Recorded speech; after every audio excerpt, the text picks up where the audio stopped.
Assalamualaikum warahmatullahi wabarakatuh. Pada pertemuan kali ini, kita sudah memasuki bab baru, yaitu tentang bab ikatan kimia. Jadi, simak baik-baik ya, kita akan pelajari apa itu ikatan kimia.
Nah, kemarin kita sudah mempelajari tentang tabel periodik atau sistem periodik unsur ya. Jadi kita kemarin sudah mempelajari ada unsur-unsur halogen, unsur dari alkali tanah gitu kan. Nah, kita tahu kalau misalkan di alam semesta ini unsur-unsur ini itu tidak dalam bentuk yang sendirian, Dek. Jadi dia itu berupa zat-zat kan. Kayak misal kita ingin mencari apa ya? Kalsium gitu. Nah, pasti kan kita nggak langsung mendapat bongkahan, oh ini nih kalsium gitu, enggak, tapi dia pasti akan bergabung dengan mineral-mineral lain, jadi nggak cuma sendirian gitu. Nah, berbicara tentang zat-zat, eh, ternyata zat itu ada dua macam, Dek. Yang pertama itu unsur dan juga ada berupa senyawa. Nah, kalau yang unsur, dia itu ada yang bentuk atom dan juga molekul. Apa bedanya? Kalau misalkan unsur atom itu adalah semua jenis logam, semua jenis gas mulia, dan termasuk atom karbon dan Si. Silikon ya. Nah, terus kalau misalkan unsur atom itu dia hanya sendirian, jadi cukup C saja berdiri sendiri gitu. Tapi kalau misalkan unsur molekul, dia itu nggak bisa berdiri sendiri, Dek. Nggak bisa sendirian di alam semesta ini. Jadi dia itu harus ngiket temennya gitu. Ada contohnya H. Oh, contohnya tuh harus sama ya. Kalau unsur molekul itu unsur yang sama gitu ya. Jadi gandeng temen yang sama gitu. Contohnya itu ada H2, gas H2 ya. Terus ada N2, oksigen, F, Cl ya, seperti yang saya tulis di sini ya. Itu contoh-contoh dari unsur molekul. Kemudian ada senyawa. Nah, senyawa di sini juga ada dua macam. Ada senyawa molekul dan juga ada senyawa ion. Untuk senyawa molekul, dia itu senyawa yang bergabung antar non-logam. Jadi contohnya itu bisa H2O. Kalian bisa lihat ya. H di pojok kiri dan bergabung dengan O. Pokoknya yang kotaknya itu yang kuning-kuning itu ya. Nah, itu dikatakan sebagai non-logam. Kemudian untuk senyawa ion, contohnya itu adalah senyawa logam yang cenderung ionik. Maksudnya apa kalau ionik? Kemarin kita udah mempelajari ya, kalau misalkan ada yang ion positif dan juga ion negatif. Nah, kalau yang contoh di sini itu ada NaCl. Na kan golongan 1A ya. Nah, dia itu pasti bisa positif, bisa menjadi ion positif ya kan. Kalau misalkan yang Cl itu dia cenderung membentuk ion negatif. Jadi ion positif dan ion negatif ini saling berikatan membentuk senyawa ionik begitu ya. Oke. Nah, selanjutnya tentu saja ada syarat untuk si apa namanya, unsur-unsur ini membentuk ikatan kimia. Syaratnya apa saja? Yang pertama di sini adalah konfigurasi elektronnya itu harus stabil. Kita tahu kalau misalkan di tabel periodik yang paling stabil unsurnya itu adalah golongan dari gas mulia. Jadi dia itu paling anteng deh, paling diam di apa namanya, di alam semesta ini. Kalau misalkan yang paling reaktif itu yang 1A, golongan 1A. Jadi dia tuh obah terus kemana-mana mencari temen gitu. Kalau misalkan yang gas mulia ini enggak. Nah, kenapa bisa enggak apa namanya reaktif? Karena dia itu sudah mencapai kaidah oktet dan juga duplet. Nah, apa itu kaidah oktet dan duplet? Kalau misalkan saya bahas dupletnya dulu ya. Kalau misalkan duplet berarti dia itu elektron valensi atau kulit valensi, kulit yang paling luar itu adalah 2 gitu. Kalau misalkan oktet berarti elektron valensinya itu ada 8. Emang betul kayak gitu? Kita coba cek dulu ya. Di sini ada helium. Nah, helium ini nomor atomnya 2. Kalau misalkan kita nulis konfigurasi elektronnya pasti 1s2. Nah, di sini pasti elektron terakhirnya 2 kan, berarti dia itu sudah mencapai duplet gitu, dia udah stabil nih gitu ceritanya. Terus lanjut yang Ne deh, neon ini 10 kan, kita coba 1s2, 2s2, terus 2p6. Nah, kita lihat elektron valensinya kan ada di kulit 2 ya, berarti totalnya adalah 8, betul. Nah, berarti si neon ini sudah mencapai kaidah si oktet. Ya, karena oktet kan 8 ya. Gitu. Dan seterusnya. Kalian kalau misalkan mau nyoba AR, KR itu juga dia pasti akan mencapai oktet. Nah, semua unsur di tabel periodik itu harus mencapai oktet jika pengen oktet duplet ya. Jika pengen stabil. Nah, karena itu untuk mencapai kestabilan ini mereka itu harus saling berikatan. Gitu ya contohnya.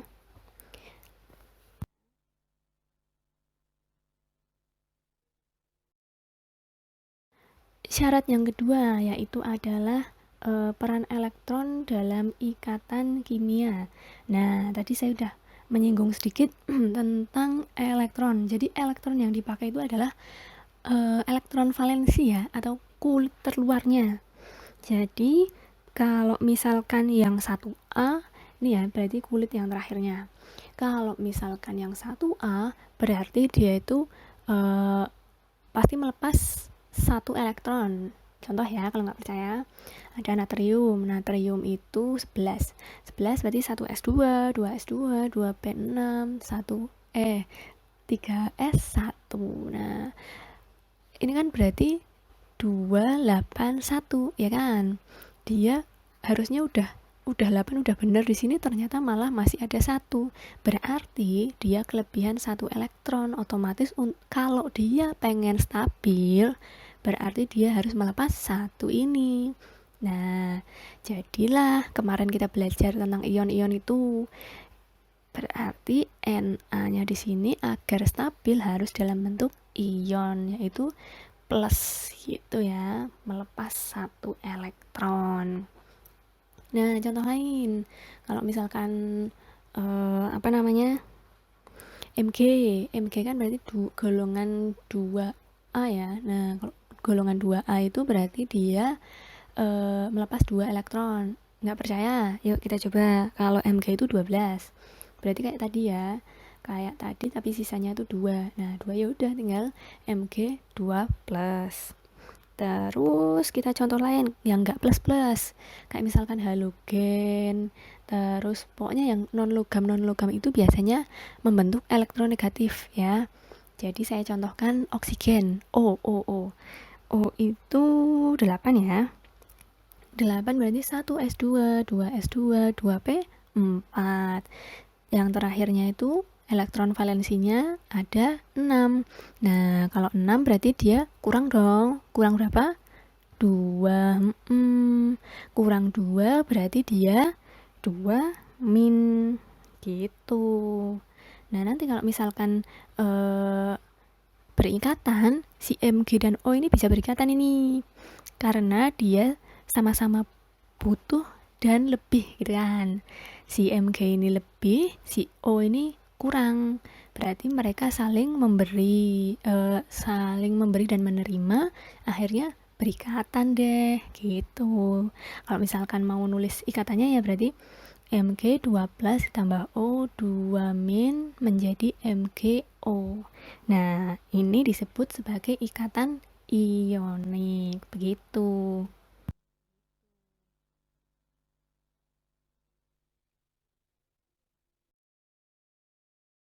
Selanjutnya ada syarat yang terakhir ya, yaitu adalah lambang Lewis. Nah, lambang Lewis ini sebenarnya cuma titik-titik aja deh. Kalau selain titik-titik bisa sebagai silang titik gitu. Jadi ini tuh lambang ini tuh untuk mempermudah kita mengetahui dari elektron valensinya. Jadi misal saya nulis 1A ya. Tadi 1A kan dia pasti membentuk dia melepas satu elektron gitu kan. Berarti kulit valensinya kan 1 ya. Kita contoh Li deh. Li berarti saya kasih titik 1 di sini. Nah, gitu. Terus lanjut, contoh lain apa ya? Golongan 3A. 3A di sini berarti dia elektron valensinya jelas 3 juga. Al kan 13 ya, 10 kan udah 10 itu neon. Nah, lanjut berarti sisanya 3. 3 ini ya udah tinggal di titik di sampingnya Al titik gitu. Lanjut lagi contohnya apa? Halogen F. F itu elektron valensinya itu 7 ya. Oke, 7 berarti dia ya udah tinggal tulis aja. Titiknya ada 7. Penempatan titiknya ini sebenarnya terserah kalian ya. Yang penting 7, yang penting di samping, dan biasanya di sisi kanan kiri atas maksimal itu 222 gitu ya. Oke. Yang terakhir gas mulia contohnya neon ya. Neon itu kan ada 10 elektron valensinya itu ada 8 ya. Jadi kita tulis 8 Ne, 2 di atas, 2 di bawah, kanan kirinya juga masing-masing 2. Begitu untuk penulisan si lambang Lewis ini. Jadi mudah ya, mudah.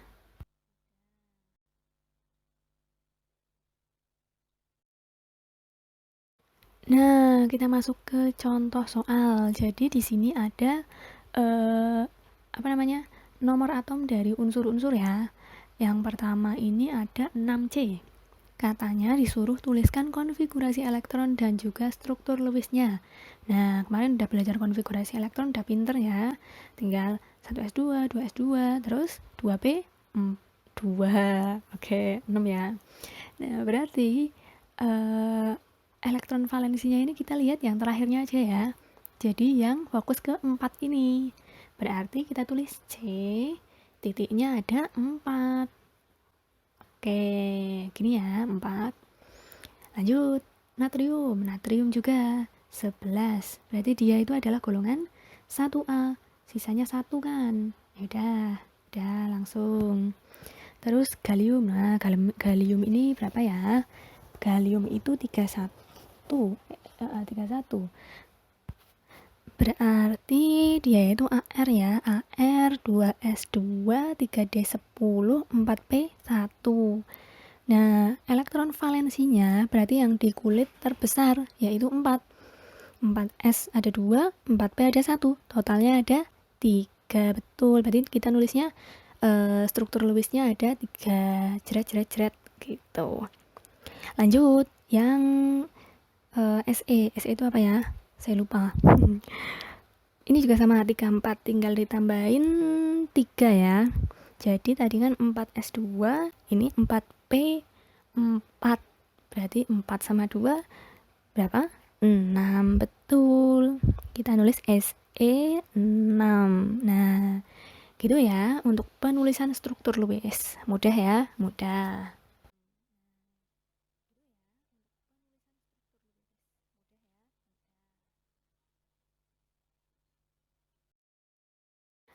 Nah, contoh soal lain nih. Katanya, jika atom ini membentuk elektron yang stabil, tentukan ion yang terbentuk. Nah, berarti ini bukanlah si gas mulia, tapi dia itu yang lainnya ya.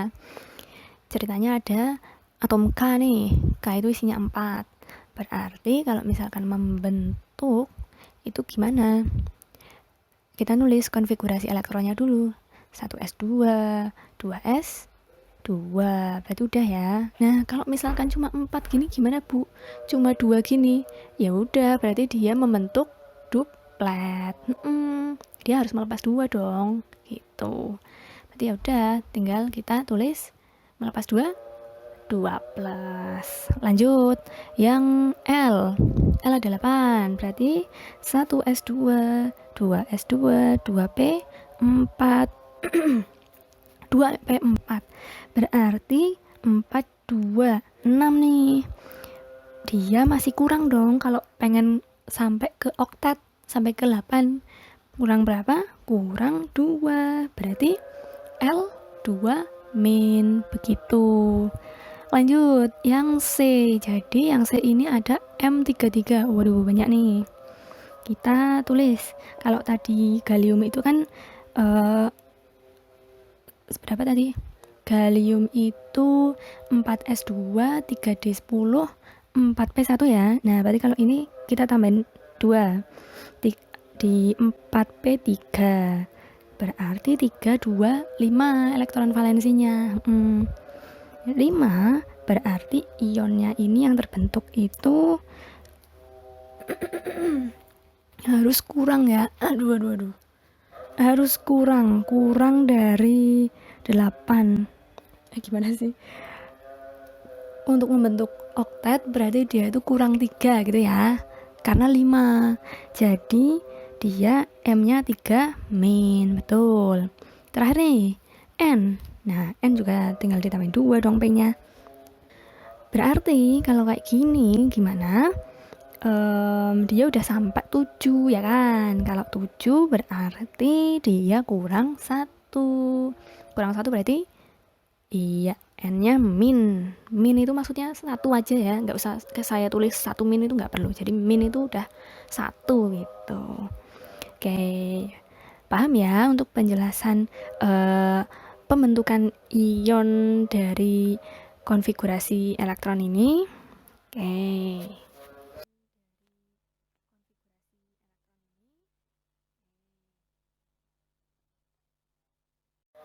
Oke, cukup sekian untuk pembahasan ikatan kimia untuk pertemuan yang kali ini. Kalau misalkan masih ada yang bingung, boleh ditanyakan ke saya. Oke, saya akhiri ya. Terima kasih atas perhatiannya. Wassalamualaikum warahmatullahi wabarakatuh.